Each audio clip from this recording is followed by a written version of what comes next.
Amigas, amigos de Ultimátum MX, quiero decirles que tenemos en el estudio una grata presencia. Es para mí un privilegio que nos acompañe Efraín Bartolomé, el poeta mayor, vivo, decían ayer, en la presentación de su libro Testamento. Bienvenido, poeta. Muchísimas gracias, Ametes. El honor es para nosotros estar aquí contigo. Su señora esposa, Guadalupe, bienvenida también. Muchas gracias. Marvin Arriaga, querida amiga, bienvenida al Ultimátum. Muchas gracias, Amet, por la invitación y recibirnos. Alejandro Loguel, ¿cómo estás? Buenas tardes a todos.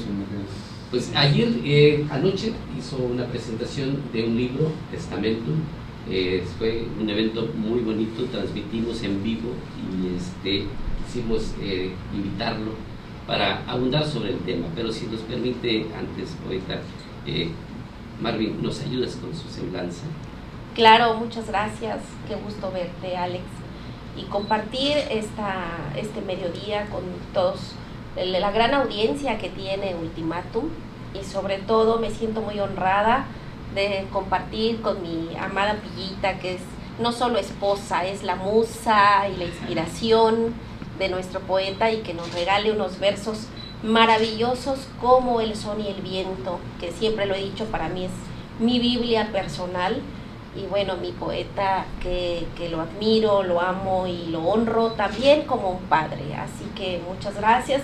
Como todos saben y quienes nos ven, Efraín Bartolomé vio la luz en este mundo en Ocosingo, su pueblo natal, y a partir de ahí el Jataté, el Acantún, el Sendales han visto el transitar de su caminar, pero también las montañas de la selva lacandona, de esas cañadas y esa selva que me inspira para cantarle a la ceiba, al jaguar, a la naturaleza, a la flora y la fauna, pero también a la familia, al amor, a su musa Pillita, y también que a través de su palabra honra tanto a los amigos, a los cariños profundos. Ojo de Jaguar, que lo tenemos aquí, ha sido traducido a muchos idiomas y ya lleva más de 7, ¿cuántas ediciones? 12, más de 12 ediciones. Es un libro muy importante, les recomiendo Ala del Sur, que también es de mis textos maravillosos, porque nos hace una reflexión honda y profunda sobre lo que significa pues la quema de los bosques, ¿no? Todo lo que se pierde, todo lo que duele, pues los incendios. Y pues tiene una edición muy varia en su poesía. En Alemania le han hecho reconocimientos, tiene los más importantes reconocimientos en México, como el premio Aguascalientes, el premio Chiapas, y bueno, los grandes reconocimientos en literatura y poesía los tiene nuestro muy querido poeta Efraín Bartolomé. Yo lo digo, yo soy quien lo dice siempre. Es el poeta más importante de Chiapas, el poeta más importante con vida en México, y tenemos que honrar y reconocer su palabra, y es un honor, un agasajo, es un privilegio que los chiapanecos lo tengamos como hijo de estas tierras, y que nos adentremos más a su poesía, a su literatura, que nos hace reflexionar sobre el cuidado del medio ambiente, pero también sobre el amor. Muy bien. Poeta, ¿nos puede platicar sobre el libro que se presentó anoche, Testamento? ¿Qué lo inspiró? ¿Qué nos quiere decir con esta obra muy importante? Lo declaré recientemente en una entrevista de próxima aparición para la jornada semanal, que escribí el libro en estos tiempos de áspera incertidumbre, pandemia encima de la población mundial, y en el caso de México, el ubicuo rostro del crimen en todos lados, hasta nuestro apacible San Cristóbal, y en estos rumbos de Comalapa y en los lugares más inesperados, el crimen y los asesinatos y esta especie de desgracia social general, ¿no? Entonces, en esos tiempos en que hubo encierro, mi mujer y yo nos dedicamos en un primer momento a leer en voz alta la Divina Comedia, una versión en verso extraordinaria. Entonces leíamos el texto en verso, el texto en italiano, la versión en prosa y los comentarios al respecto. Entonces nos dedicábamos básicamente a lectura, jardinería, gastronomía, conversación permanente, y la lectura era en pareja, pero cada cual seguía con sus lecturas individuales en casa. Y claro, yo me metía al estudio y algo empezó a suceder, ¿no? Empecé a escribir y de pronto tuve una especie de primer canto y un segundo canto y un tercero, y el libro se fue organizando como las horas del día: el amanecer, el mediodía, el anochecer, o como los movimientos de la luna. Decían los persas: luna, espejo del tiempo. Y esta maravilla, esta concentración máxima en las palabras de tanta sabiduría: espejo del tiempo. Y es que en la luna vemos el creciente, la plenitud y el menguante. Así se fue escribiendo el libro. Entonces hay 3 cantos de introducción, 3 cantos de nudo y 3 de desenlace. Esa es un poco la motivación del libro. Entonces, legar, dejar, y lo dejo muy preciso ahí, no se trata aquí de cosas materiales. Eso ya está bien claro en documentos públicos, es cosa de notario, ¿no? Sino, ¿a quién lego mis sombras? ¿A dónde irán mis cenizas una vez que me despida de este mundo? Entonces decía, uno puede morir en el momento más inesperado, porque nos llega una bala perdida, o porque morimos por el virus, o porque cae un meteorito sobre nuestra casa, o se abre un socavón y nos hundimos, o por un repentino ataque cardíaco de un problema que ni siquiera sabíamos que teníamos. Entonces empecé a jugar con esa idea, ¿no? Y se fue construyendo la obra hasta que se cerró. Y de pronto, así como la vida nos revuelca y el tiempo pasa sobre nosotros o nosotros en él, cuando menos se da uno cuenta de aquellas ambiciones del niño que quería escribir y que luego se enfrenta a la dificultad de escribir un primer verso que ya merezca ese nombre, y luego que encuentra sus acompañantes para armar un poema y otros poemas para armar un libro, y sale un primer libro que es Ojo de Jaguar, en una edición obviamente sencillita de la imprenta universitaria de la UNAM, una edición estudiantil propiamente. Unos años después sale ya muy en serio, y después una primera y una segunda y una tercera y una cuarta edición. Cuando cumplió 25 años salieron 3 ediciones, una primera grandota de este tamaño de la Universidad de Colima, otra mediana de Monte Carmelo y una pequeña que hizo la Unicachi que cabe en el bolsillo de la camisa, ¿no? Es muy bella edición. Sí. Bueno, y entonces en este tiempo de encierro y entrar en uno mismo, se encontraron los caminos del niño con el del hombre de 70 que estaba escribiendo en esos momentos. ¿Sí?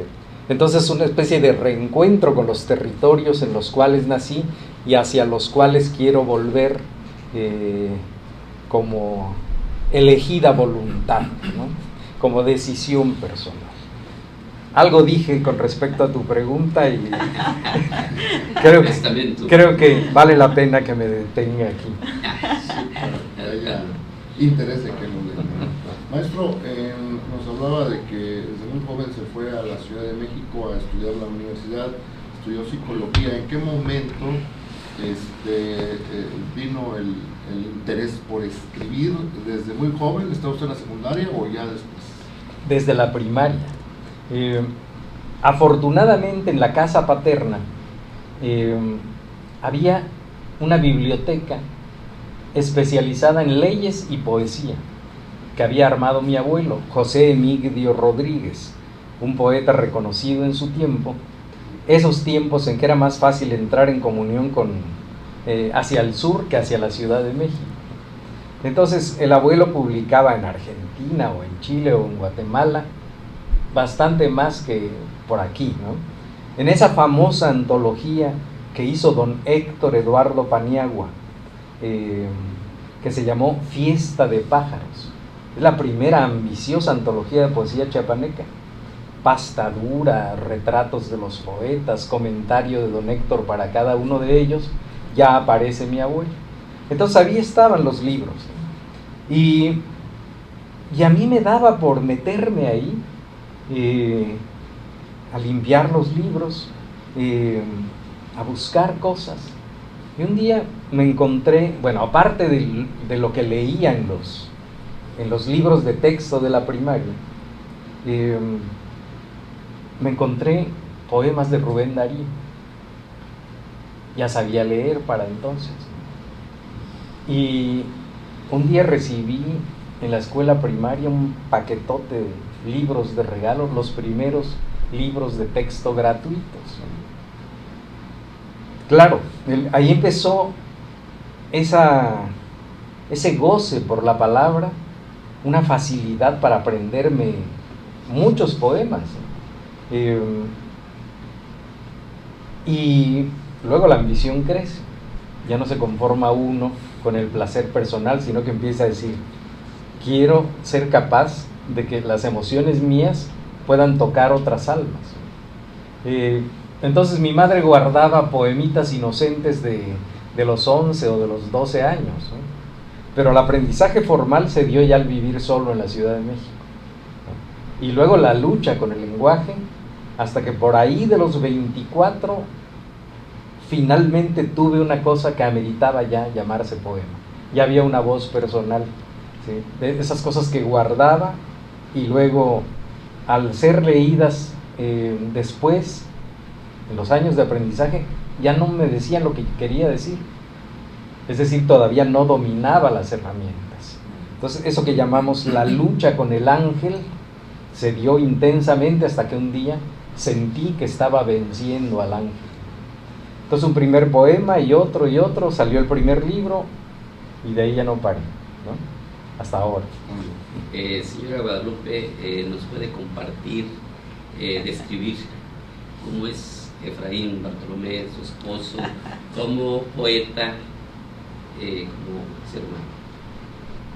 Bueno, en principio yo me enamoré del hombre íntegro, el hombre de una sola pieza que es. Y yo creo que un poeta es un ser humano al margen del tiempo, que es el que emite la voz de la tribu, que es un misterio que realmente no se sabe. La voz de los poetas es así. Entonces, me siento enormemente privilegiada de compartir la vida con este hombre que es un poeta, y que eso realmente me llena de orgullo y de alegría. Me encanta ver, cada vez que leo sus versos, digo, pero ¿cómo es posible que con palabras que yo digo, que palabras que yo me sé, que todos dominamos, eres capaz de construir esto que me puede hacer reír o me puede hacer llorar, me puede hacer sentir bien? Entonces, cada uno de sus libros para los dos, pero para mí es una gran alegría, es el compartirlo, además el hacerlo público, el estar a su lado todo el tiempo y tratar de ayudarlo en absolutamente todo lo que pueda. Es verdaderamente lo mejor que me pudo haber pasado en esta vida. Espléndido, qué maravilla. Maestro, he entrevistado a varios escritores y en la mayoría me he encontrado con que no suelen ser satisfechos siempre con lo que hacen, que si revisan el texto más tarde les parece algo incompleto, mañana igual, y que necesitan de que alguien, una tercera persona, haga una revisión, si se le puede llamar así. ¿Siempre existe esa insatisfacción de un escritor? Sobre todo cuando uno está adquiriendo el oficio, ¿no? Yo me empeñé en una lucha autocrítica sumamente intensa en los primeros años, y luego, después de la publicación de Ojo de Jaguar, mi editor Marco Antonio Campos, luego mi crítico más entregado, fervoroso, junto con Juan Domingo Argüelles, conocen perfectamente todo mi trabajo, me asignó la tarea de coordinar el taller de creación poética de la UNAM. Entonces estuve en eso 9 años. Eso me obligaba todavía más a no soltar fácilmente cualquier cosa que no sintiera que ya estaba terminado. Pero con todo ese esfuerzo autocrítico, pasado el tiempo, en las sucesivas ediciones de Ojo de Jaguar, por ejemplo, todavía me permito cambiar una palabra, quitar una coma, aumentar una pausa, ¿no?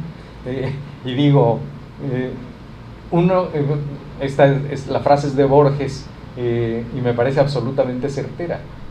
Uno publica libros para ya no seguir corrigiendo textos, ¿no? Porque hasta a la Biblia le podríamos meter mano y pretenderíamos corregir cosas continuamente, ¿no? Poeta, ayer nos entregó en Tuxtla Gutiérrez el testamento. ¿Qué sigue en su tarea de escribir?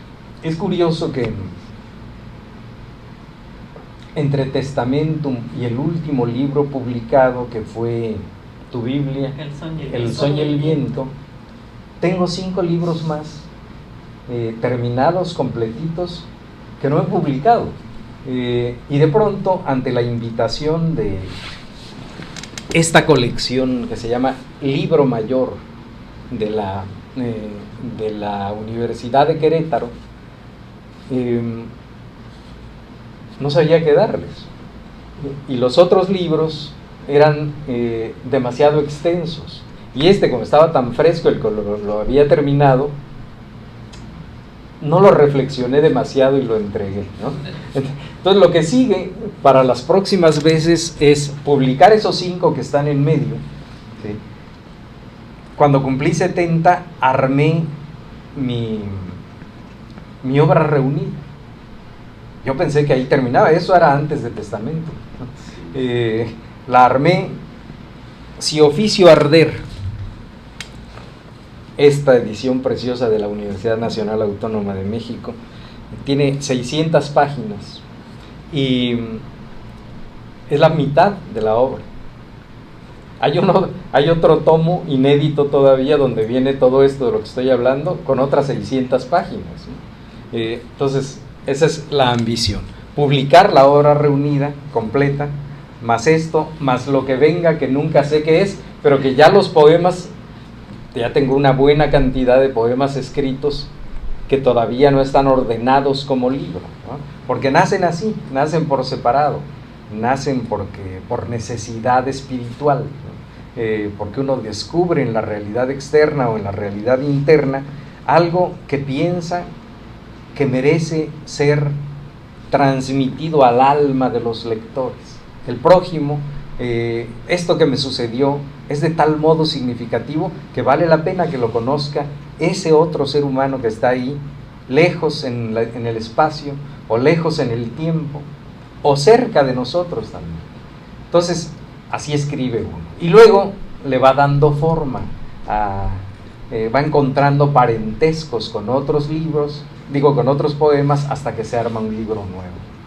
Entonces vendrán también esos, más la obra reunida, más algunas antologías, y así se va moviendo el trabajo escritural y editorial. Maestro, surgen dudas ahorita con las nuevas tecnologías, la modernidad, la internet. ¿Eso ha afectado el trabajo de los poetas? Es decir, ha incentivado el desinterés de los jóvenes, sobre todo por la poesía, o la poesía la vamos a tener siempre inherente a nuestros sentimientos de ser humano? Parafraseando a Luis Cardosa y Aragón, que cuando le preguntaban sobre los muralistas mexicanos decía, los 3 muralistas mexicanos son 2, Orozco, ¿no? Entonces, muchas veces se dice eso de, hay una abundancia de poetas, y ahora las redes sociales han hecho que aparezcan un montón de cosas bajo el abusivo rubro de poesía, ¿no? Bueno, son inocentadas, pero esas inocentadas han pasado todo el tiempo. En los tiempos romanos sí había una cantidad de autores, y bueno, de ahí nos fueron quedando 2, 3, 4, ¿no? Pasa en todo el tiempo, toda la vida, la obra poética que vale la pena va luchando contra el tiempo, que es el juez mayor, y el que va diciendo qué permanece y qué no permanece. A nosotros nos toca, nadie nos llamó, por decirlo así, al templo de la diosa. Nos acercamos porque quisimos, le entregamos la vida y ella decidirá si lo que hemos hecho es una ofrenda que va a tocar con su mano o que desdeñará e ignorará por completo. Pero la vida se la ponemos enterita. Poeta, los tiempos que vivimos ahora son, todos nos asombran las cosas que se dan. Esto mueve un poquito al poeta, no lo lleva a escribir sobre lo que vivimos. Sí, por supuesto, es una de las obligaciones, ¿no?, del poeta. Tocar todo aquello que le produce emociones, que altera su conciencia, que lo altera fisiológicamente, con esa extraordinaria maravilla psicológica que se llama emoción. Si algo me emociona de la realidad externa o interna, me obliga a escribir. Pero hay ciertas obligaciones básicas en el poeta. ¿Sí? La madre tierra, representada en el mito poético griego de Deméter, la madre Deméter, tuvo una hija, Perséfone, o Core, o Proserpina, son sus nombres distintos, en griego y en latín. Y un día, de los 3 dioses masculinos, Zeus, el que reina en el Olimpo, en el cielo, Poseidón, el que reina en los mares, y Hades, el que reina en el inframundo, un día se asoma Hades y se deslumbra por la belleza de Core o Proserpina, y la rapta, se la lleva al inframundo. Entonces, cuando Deméter busca a su hija, no la encuentra, y entonces, como se dice, fatiga monte y llano, ¿no? Y no la encuentra. Pero Deméter es la madre que cuida la germinación de la semilla y el desarrollo de la planta y la foliación y el florecimiento y la fructificación de la semilla.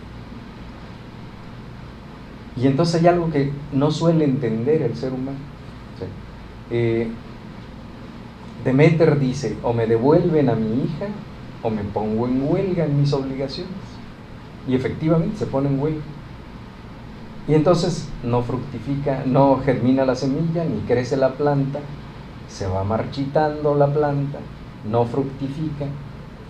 Y cuando no hay vida vegetal, se acaba la vida animal. Y si no hay vida vegetal ni animal, se acaba la vida humana. Y si no hay humanos, la misma existencia de los dioses pierde sentido. No hay quien los honre, ¿no? Y entonces, los dioses mismos hacen asamblea. Y Zeus dice, quien haya visto quién se llevó a Core, debe decirlo, va a pasar todo esto. Y Apolo, el sol, se había dado cuenta del momento del rapto de Proserpina y revela quién fue Hades. Y entonces Hades, muy tramposito, ya le había dado a comer unos granos de granada a la que quería para su mujer, pero lo obligan a traerla y le dicen que tiene que devolverla. Entonces, como ya no podía entregar a la diosa para que volviera completita, puesto que ya había comido algo del inframundo. Pasa un tiempo en las sombras y otro tiempo en la luz. Cuando se va, todo se marchita y se seca, y el mundo se hace erial, yermo. Pero cuando viene, otra vez las plantas crecen, los animales se alegran, los pájaros cantan, y el gran mito poético nos revela esto: Core o Proserpina es la primavera. Pasa un tiempo en las sombras y cuando vuelve, otra vez la energía genésica está ahí viva, y todos nos alegramos ante la maravilla del mundo. Lección para todos los seres humanos: si no respetamos a la madre Deméter, a la madre tierra, nos ponemos en peligro todos. Y ahorita estamos viendo cómo sufren en Nuevo León por la falta de agua, ¿no? Nosotros producimos mucha, pero a veces en estos excesos también hemos visto las inundaciones y hatos de ganado arrastrados por el agua, en donde el ser humano ha metido la manota, ¿no? E inundación de ciudades también. Otra vez, si no respetamos los misterios de la madre naturaleza, el peligro es para todos. Y algunos falsos poetas le sirven al poder, o le sirven al dinero, o le sirven a la lógica pura que puede producir, entre otras cosas, la bomba atómica y la contaminación del cielo y del agua y de la tierra. Entonces los que cumplen con su responsabilidad se estarán acordando de decirle a sus hermanos: cuidado, porque puede pasar esto. Para eso es la poesía. Mami, algo que haya llamado más la atención del libro, si nos podrías algún fragmento de un poema. Gracias. Pues no traigo El sol y el viento, que ya he repetido, me fascina, me encanta, pero si me lo permite el poeta. Tienes un fragmentito, El son y el viento. En la memoria. El sol y el viento es un libro compuesto por 3 secciones, ¿no? El sol, volver al sol y quebrar el sol. Y a mí me encanta mucho Volver al Sol. Bueno, es un libro inspirado en la musa, en nuestra muy querida Pillita. Y yo descubrí ahí, en El son y el viento, la descripción más maravillosa del clic, ¿no? Cuando un hombre y una mujer se encuentran y dices, ay, o sea, te salta el corazón. El clic está ahí en El son y el viento, y el poeta Efraín Bartolomé dice: cuando ella lo miró, él puso a asar su corazón en un fuego de roble. Ya está listo, sírvete, le dijo. Ella mordió, pero al hacerlo sintió los dientes de él hundiéndose en su corazón crudo. Pues eso me parece maravilloso. Imagínate la leña de roble, que la del roble es la más aromática. Entonces, cuando ella lo miró, él puso a asar su corazón, o sea, ese corazón ardiendo, quemante, aromático. Dice, se lo ofrece, ¿no? Y ella mordió, pero al hacerlo siente los dientes de él hundiéndose en su corazón crudo. O sea, el otro ya no tenía necesidad de ponerlo a hacer porque estaba ardiendo, ¿no? Entonces, es maravilloso. Y hay otra parte en El son y el viento que dice: se amaban, ¿sí? Se amaban. Se lamían el alma, serían con los ojos, se cortaban al besarse.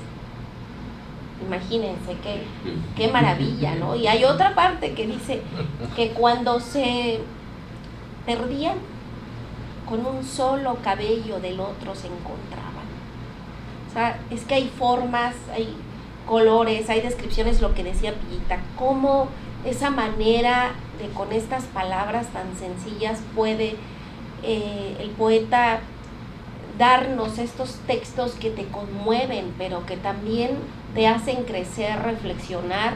Repito, Ala del Sur es un poema, un texto que nos invita a cuidar la madre tierra, la tierra, a conservar, y esta lección que nos acaba de dar, ¿no? De reforestar y de todo lo que ello significa, pero les puedo compartir, si me lo permite mi poeta querido, algo sobre este testamentum que se presentó ayer y que estará el 22 de julio en Comitán presentándose. Y mañana en Villaflores. Mañana el poeta presenta este testamentum en Villaflores, en La Real. El 22 Comitán en el Museo Belisario Domínguez, y en Ocosingo, su tierra, el 29. Entonces, para todos aquellos que están viendo, compartan, difundan, inviten para estar en estas sedes. El canto 1 de Testamentum dice: miro la noche arder, el vasto cielo es uno, un uniforme palpitar de estrellas pareciera cantar en el silencio de confín a confín, de norte a sur, de este a oeste, de lo alto a lo hondo. Las nítidas constelaciones ignoran estos brazos levantados que la celebran y honran desde su altiva pequeñez. De pie sobre la roca me hago uno con la noche, muy cerca del gran río que suena en la espesura, y solo por momentos muestra su cabelleo gracias al derramado polvo estelar. Nunca podría el planeta ser más redondo que hoy, nunca más arriba el abajo, ni más abajo el arriba. Toda la inmensa noche caben en mis ojos, con sus estrellas y constelaciones, y caminos lechosos y cometas. Aquí, frente al gran valle y ante la inmensa noche, que hoy se funden y se confunden bajo el rotundo cielo constelado, cerca del río que ya no tarda en despeñarse por laderas y cascadas innumerables, para irse a descansar después, al menos por un rato, en pozas quietas, y largos tramos de discurrir tranquilo y continuar más tarde su camino y agitarse o adormecerse, según los rumbos caprichosos que sus meandros tomen. Aquí, y desde aquí, me preparo a partir. Viví lo suficiente y tal vez más. Me retiro del mundo. Voy a nacer y esta es mi despedida.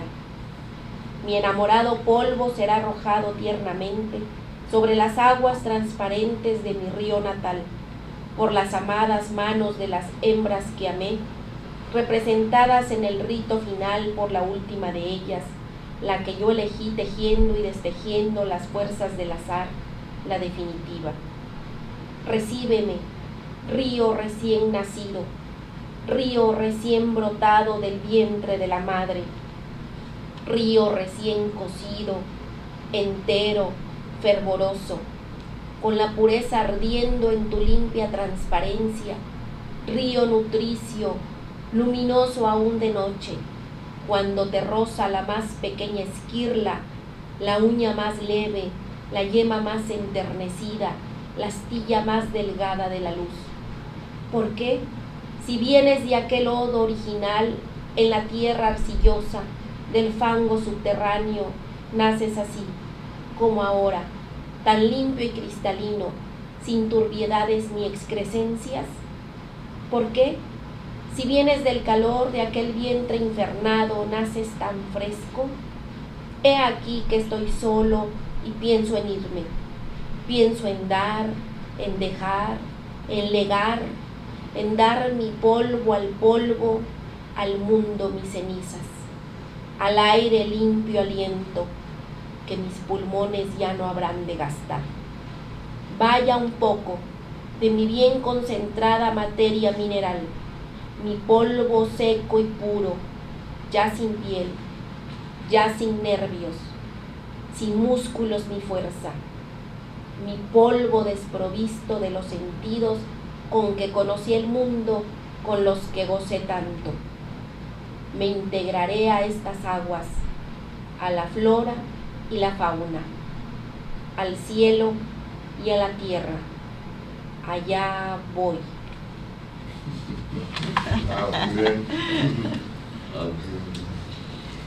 Señora Guadalupe, usted es la compañera de vida de nuestro poeta. ¿Cuál es lo que más le ha gustado? ¿Qué poesía a usted la cautivó? Qué difícil pregunta, realmente. Es verdaderamente complicado. Me costaría mucho trabajo elegir entre de uno. Recuerdo mi emoción cuando empezamos a compartir la vida juntos hace ya 36 años. La primera vez que me leyó un poema que me escribió, que está en Música Lunar. Y todos los libros me encantan por distintas razones. Por ejemplo, Cantando el triunfo de las cosas terrestres, que es un registro poético de un ascenso a la reserva de la biosfera del Triunfo que hicimos en el 2000 o así. Toniná, que es un sitio arqueológico en el que trabajé y que la Universidad Autónoma de Chiapas publicó justo antes de la pandemia. Hicieron esta preciosa edición bilingüe.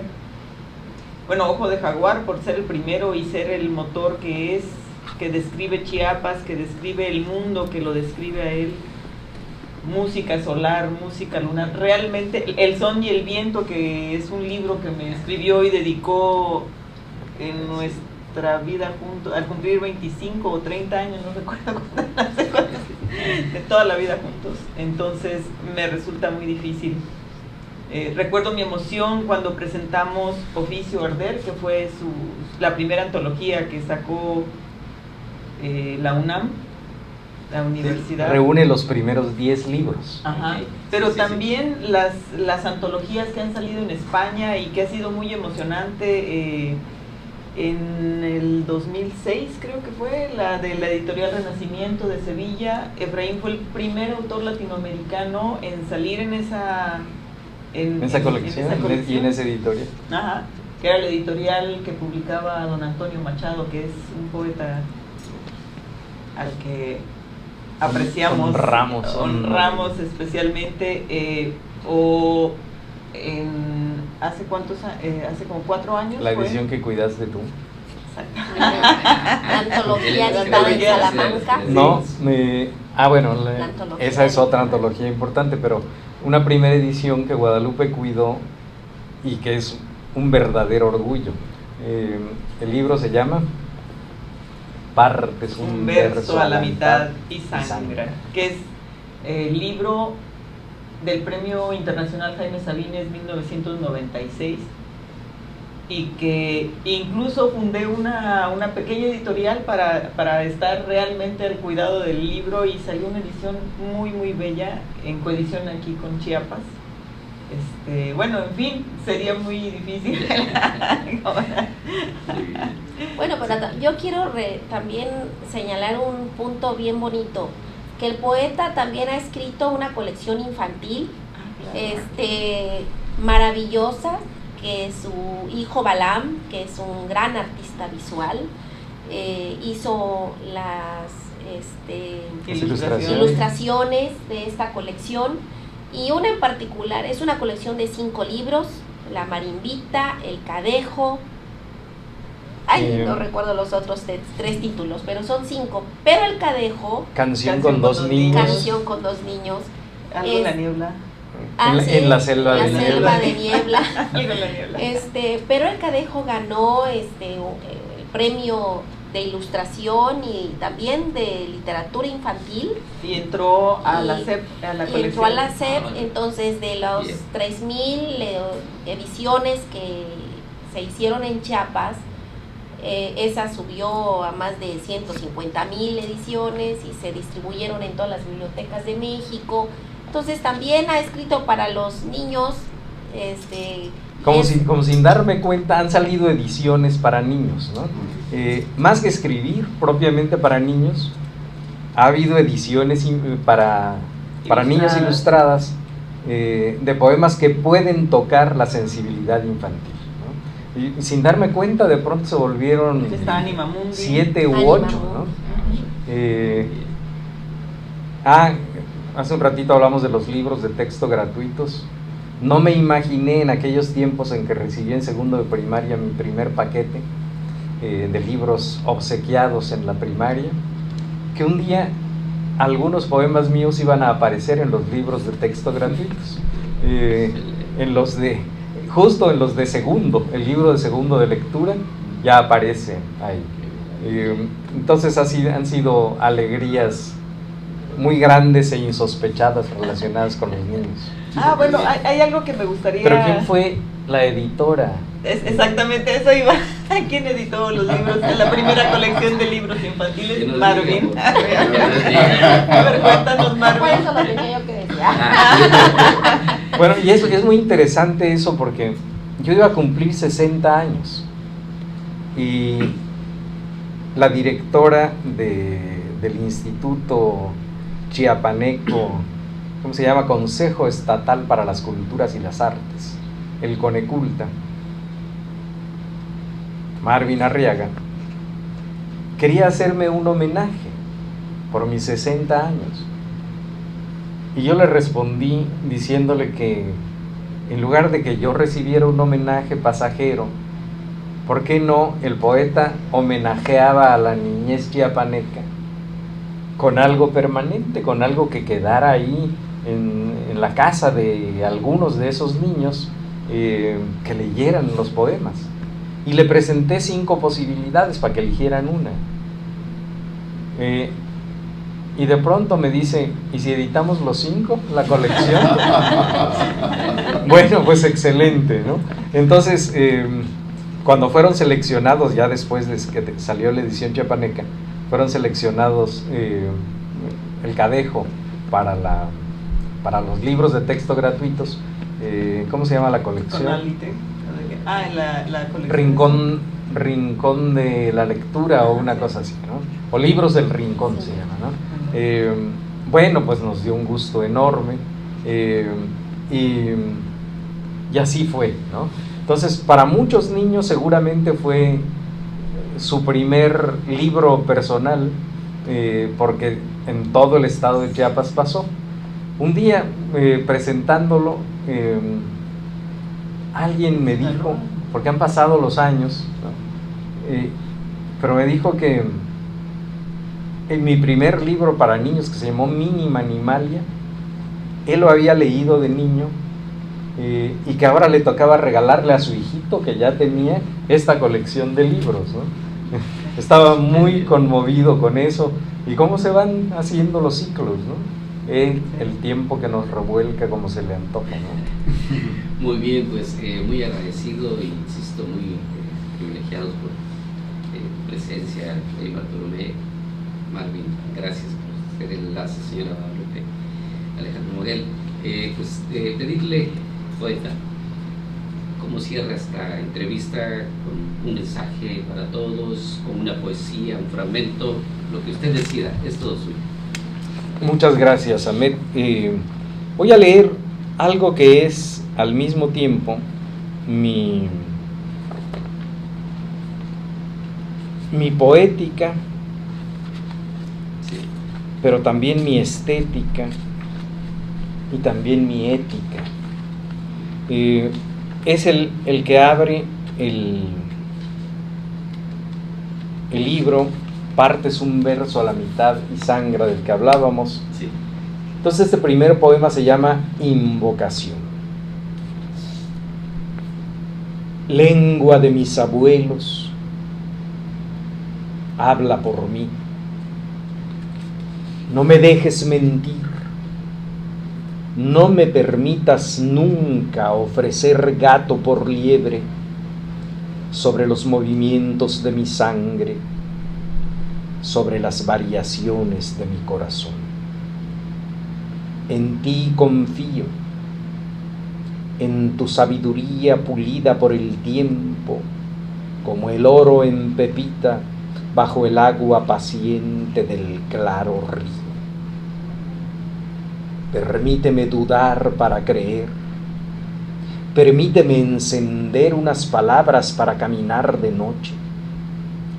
No me dejes hablar de lo que no he mirado, de lo que no he tocado con los ojos del alma, de lo que no he vivido, de lo que no he palpado, de lo que no he mordido. No permitas que salga por mi boca o mis dedos una música falsa, una música que no haya venido por el aire hasta tocar mi oreja, una música que antes no haya tañido el arpa ciega de mi corazón. No me dejes zumbar en el vacío como los abejorros ante el vidrio nocturno. No me dejes callar cuando sienta el peligro o cuando encuentre oro. Nunca un verso, permíteme insistir, que no haya despepitado la almeja oscura de mi corazón. Habla por mí, lengua de mis abuelos, madre y mujer. No me dejes faltarte, no me dejes mentir, no me dejes caer, no me dejes, no. Concluimos así, amigas, amigos de Ultimátum, muchas gracias por acompañarnos, nuevamente muy agradecido. Muchas gracias a ustedes por su anfitrionía esta tarde. Con permiso. Muchas gracias. Buenas tardes.